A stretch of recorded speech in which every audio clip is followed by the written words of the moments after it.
One thing I am really, really tired of this week is everyone saying that cryptocurrency is over.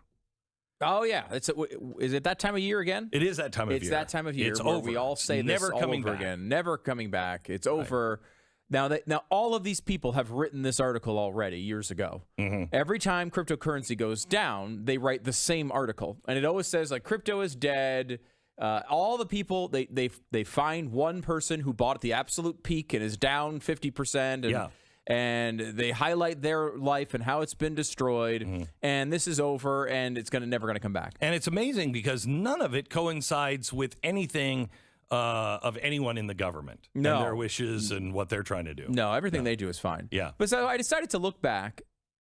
Now that we're at a low point here, right? Like we're down. Cryptocurrency's had a really bad year. How bad has it been?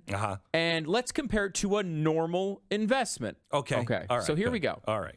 If you had invested $10,000 in the Dow Jones Industrial Average, yes, 1 year ago, you would have $9,630 today. So you wait a minute, down a little bit, okay, but not a lot. All right, just a little bit. Sure. Now, people would note that if you invested that same $10,000 a year ago in Bitcoin, you would be down a little more. You would actually only have $8,500.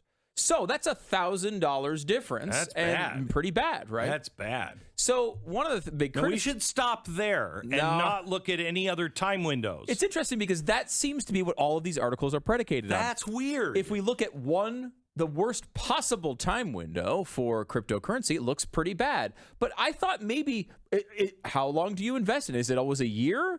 Is it less than a year? My idea was when you invest in something, you're usually holding it for multiple years. That was what I thought it was. Sure. So let's look back 2 years ago. Now, the 2 years ago time frame is interesting because it would basically encapsulate what we would call the inflationary period. 2 years ago was May 2020. So this is when we're just starting to dump trillions of dollars into the economy, and people to have fight nothing COVID. to do, and they can't do anything. Can't do anything. So this is They're when at inflation home. starts churning. This is the 2-year period of inflation. We've been told in these crypto is dead columns that cryptocurrency is not working as a hedge against inflation because look at this one day where inflation numbers came out high and cryptocurrency went down. Got it. Instead, let's look at the entire inflationary period from 2 years ago. If you invested in the Dow $10,000, you would have $13,400. It's a good return. It's a great return. Much better than a bank account or something. Sure. Great return. If you invested that same $10,000 in Bitcoin 2 years ago, you would have $33,500.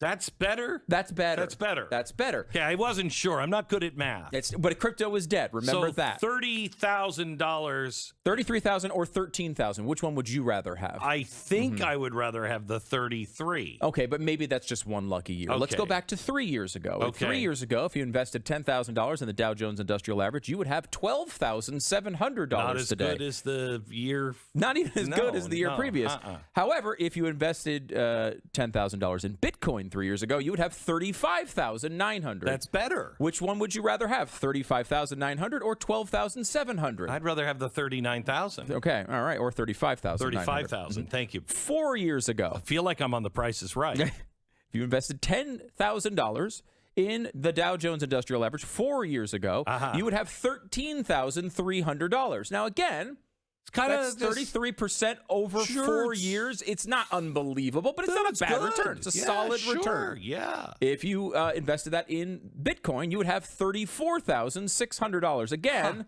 almost 3 times as much money. Let's go back 5 years ago. If you invested in the Dow Jones Industrial Average $10,000, you would have $15,800. Hey, that's 58%.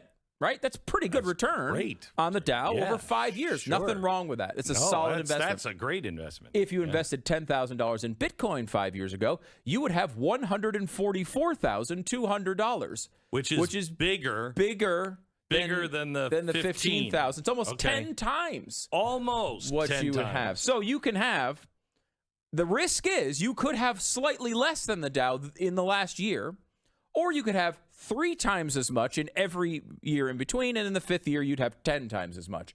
Which one is dead? Because the Dow Jones Industrial Average looks like a solid investment. And Well, certainly less risky but than random cryptocurrency But project. the Dow has something going for it. It's a rigged game. Oh, You know, you got the Fed Yeah. pouring in the money and the government supporting all of that to make sure it never fails. So, and Bitcoin doesn't have that. No, In they fact, don't. Bitcoin has the opposite of that. No protection, And yet it I'm hearing. seems to be outperforming. Yeah, I'm going to go with the stocks. I'm going to go with the stocks. really? Yep. Wow. That's it. I mean, I know this is a showdown, the showcase showdown here, but I'm going to say Bob. Yeah. Maybe, I don't know, some of each is a rational approach. Shut up. Recognizing that maybe you might lose in the short term with Bitcoin, What about but like man, the long 9,000 term, in stocks and 1,000 in Bitcoin? that might work very, very That'd well. be crazy.